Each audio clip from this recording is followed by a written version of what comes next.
Bonjour à tous. Demain, c'est la fête des grands-mères. Et pour tous les retardataires comme moi, je vous propose un petit tuto simple, rapide, et qui vous permettra de travailler la maille serrée, la maille coulée et la technique de changement de couleur en milieu de rang que je vous ai apprise la semaine dernière. Vous réaliserez ainsi un joli petit marque-page à offrir demain pour la fête des grands-mères. C'est parti pour le tuto. Voici le matériel dont je vais avoir besoin pour réaliser le marque-page. 2 pelotes de coton de la marque Ricorumi, une blanche et une bordeaux, mon crochet 2,5, une aiguille à laine et une paire de ciseaux. Nous allons commencer avec le fil blanc et faire un nœud coulant, puis 10 mailles en l'air. La 10e maille en l'air ne compte pas, elle nous permet seulement de faire demi-tour. Donc ensuite, nous allons faire 2 tours à 9 mailles serrées. Nous allons commencer les changements de couleur sur ce nouveau rang. D'abord, on va faire 4 mailles serrées en blanc. 1, 2, 3, 4. C'est sur cette dernière maille serrée que l'on va venir faire le changement de couleur. Donc là, je vais vous remontrer comment on fait.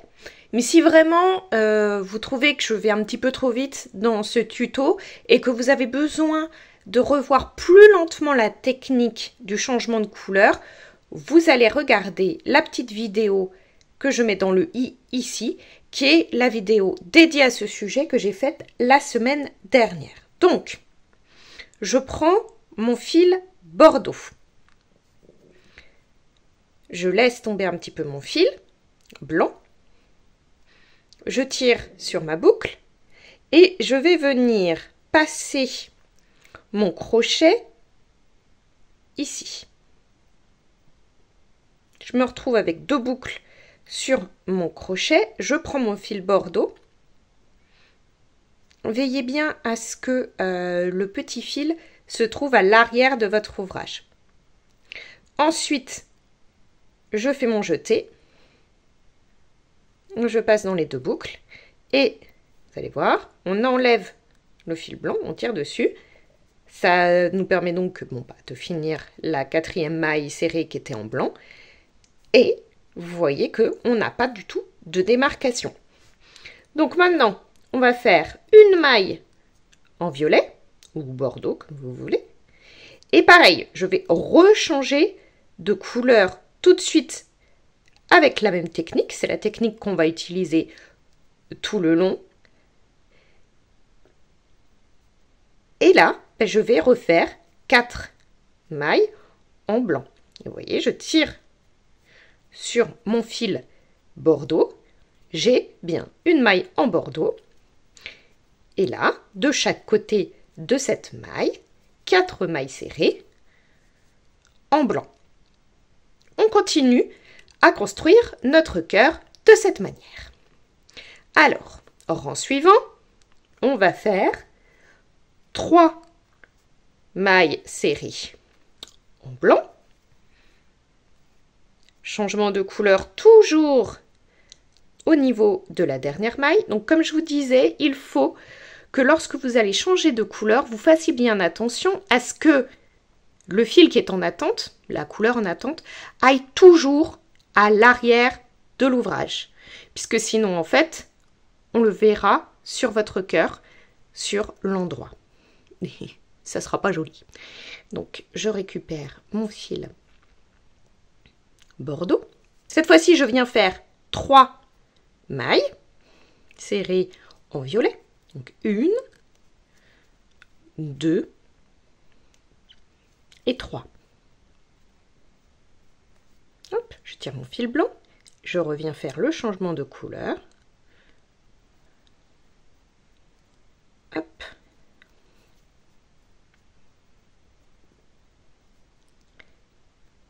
Et je finis en faisant 3 mailles serrées en blanc. On continue. Cette fois-ci, on va faire 2 mailles en blanc, suivi de 5 mailles en bordeaux, et on terminera par 2 mailles en blanc.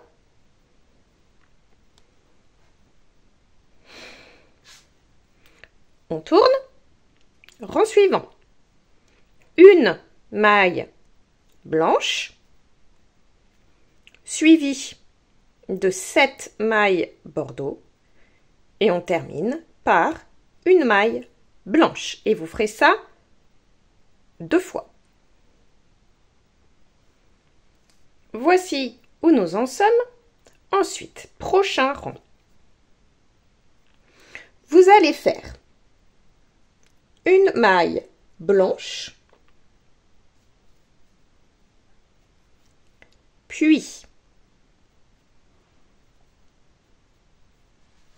3 mailles bordeaux, une maille blanche,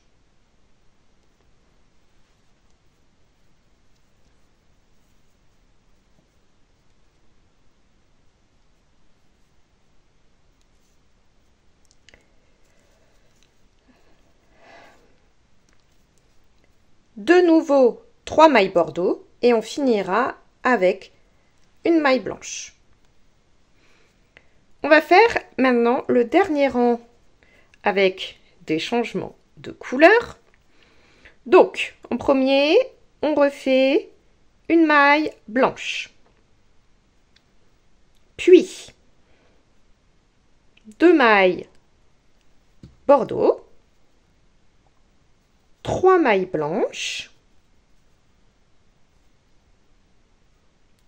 2 mailles bordeaux, et on termine avec une maille blanche.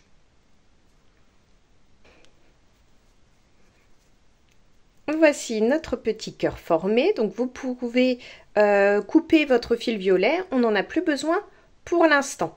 Maintenant, on va faire le reste de la hauteur de notre marque-page en faisant 19 rangs en blanc à 9 mailles serrées. Voici ce que ça donne lorsque l'on a terminé de faire les 19 rangs.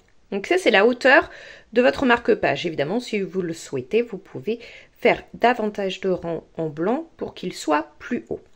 Là, maintenant, on va faire la bordure. Pour cela, vous allez répéter tout le long du rectangle la même chose. Donc, dans la première maille, on fait 3 mailles serrées dans la même maille, puis une maille coulée dans la maille suivante. Et on recommence. 3 mailles serrées dans la même maille, une maille coulée dans la maille suivante. Vous continuez jusqu'à arriver ici. Quand vous arrivez donc ici, au début, et que vous avez fait la dernière maille coulée là, je vous conseille, du coup, pour faire joli, d'aller prendre la toute première maille serrée de la bordure, ici, et de refaire une maille coulée dedans. Puis, vous allez pouvoir couper votre fil blanc. Il ne vous restera plus qu'à le cacher proprement. Alors, pas d'inquiétude si votre marque-page, au lieu d'être droit, tourne. Ce n'est pas grave, c'est tout à fait normal. Et en fait, ce que l'on fera lorsqu'il sera terminé, c'est que on va le mouiller et le bloquer. Si vous voulez plus d'informations sur ce sujet, je vous mets ici la vidéo dans laquelle j'expliquais comment bloquer un ouvrage au crochet. Alors maintenant, ce qu'il va nous rester à faire, c'est broder ici avec notre fil bordeaux et notre aiguille à laine le mot mamie. Alors moi, je vais le broder de cette manière-là, mais après, rien ne vous empêche de jouer avec les lettres, de le faire dans ce sens-là. Ça, c'est vraiment à vous de voir. Si vous avez peur de ne pas bien centrer votre broderie, et que vous préférez utiliser un modèle, je vous conseille d'utiliser ce type de stylo, donc un stylo friction, car en fait, ça permet d'écrire sur votre tissu et ensuite vous repasserez l'ouvrage, alors doucement, hein, mais bon c'est du coton donc normalement ça ne craint rien, vous le repasserez et en fait ça s'en va avec la chaleur, ce type d'encre. Et du coup, eh ben, ça vous permet de bien repérer sur le marque-page où est-ce que vous souhaitez écrire mamie. Et puis, du coup, eh ben, vous n'aurez qu'à suivre ce modèle. Donc là, moi, par exemple, je vais commencer ici. Et vous voyez, je vais faire des petits points avec mon crayon pour pour prendre une sorte de repère. Alors après, moi, j'ai pas besoin d'écrire en entier mamie parce que je sais à peu près ce que ça va donner. Mais si ça vous rassure, eh ben, écrivez mamie en entier avec ce type de crayon, le Friction Pilote. Et puis, de toute façon, s'il reste des traces après que vous ayez repassé avec votre fil, eh bien, vous les enlèverez avec la chaleur du fer à repasser. Alors, je vous montre, moi, où est-ce que je vais commencer à broder. Donc, je me mets ici. Et en fait, en gros, j'utilise 2 rangs pour faire mes lettres. Donc, on essaye de faire quelque chose d'à peu près centré. Et puis, donc, on va broder tranquillement de cette manière. Hein. C'est vraiment pas de la broderie difficile. Hein. C'est-à-dire que je pique, je sors mon fil, puis je pique, je rentre mon fil. Hein. Voilà. Donc, je vous montre, par exemple, déjà pour le M. Et puis ensuite, je vous laisserai broder tranquillement votre mot.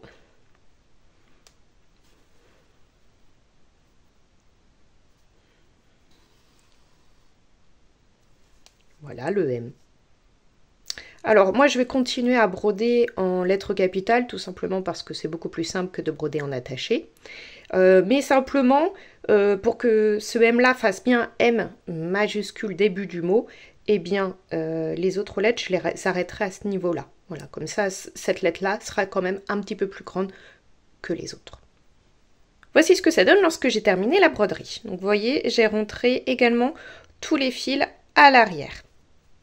Il nous reste maintenant à faire le petit pompon.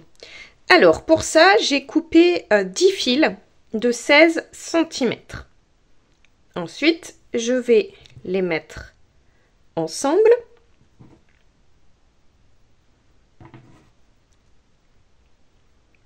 Puis, je vais couper un autre morceau pour pouvoir en fait les accrocher ensemble. Donc, je pose ça ici. Je coupe un autre fil de la même taille, hein, à peu près. Ce que je viens faire là, c'est que je les prends à peu près au milieu pour qu'il y ait 8 cm en gros de chaque côté. Je mets le dernier fil que j'ai coupé là et puis je vais venir poser tous mes fils, donc pliés en deux ici. Je fais un nœud pour pouvoir fermer mon pompon. Voilà. Donc moi je vais faire un triple nœud pour être sûr que ça tienne bien. Après ça, c'est à vous de voir. Hein.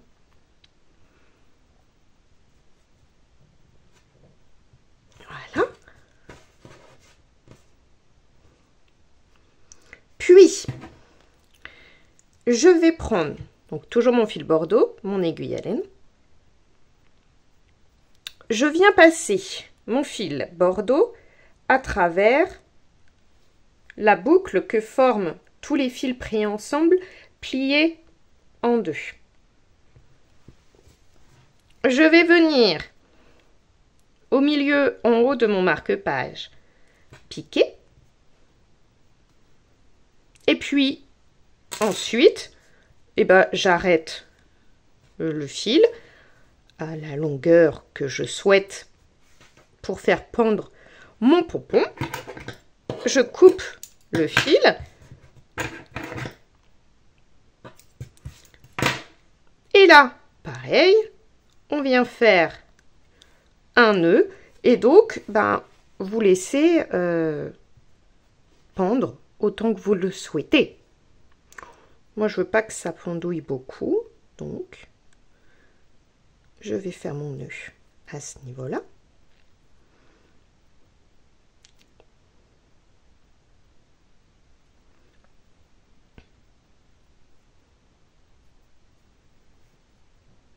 Je coupe ce fil-là à ras.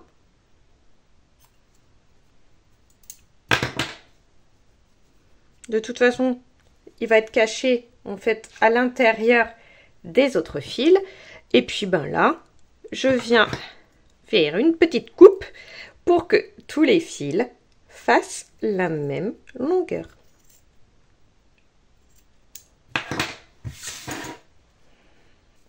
De cette manière, votre joli marque-page est terminé. Et donc, comme je vous le conseillais tout à l'heure, si vous souhaitez être sûr que votre marque-page conservera bien cette position à plat, il faut le bloquer. Ensuite, vous le faites sécher tranquillement et vous serez sûr qu'il conservera cette jolie forme.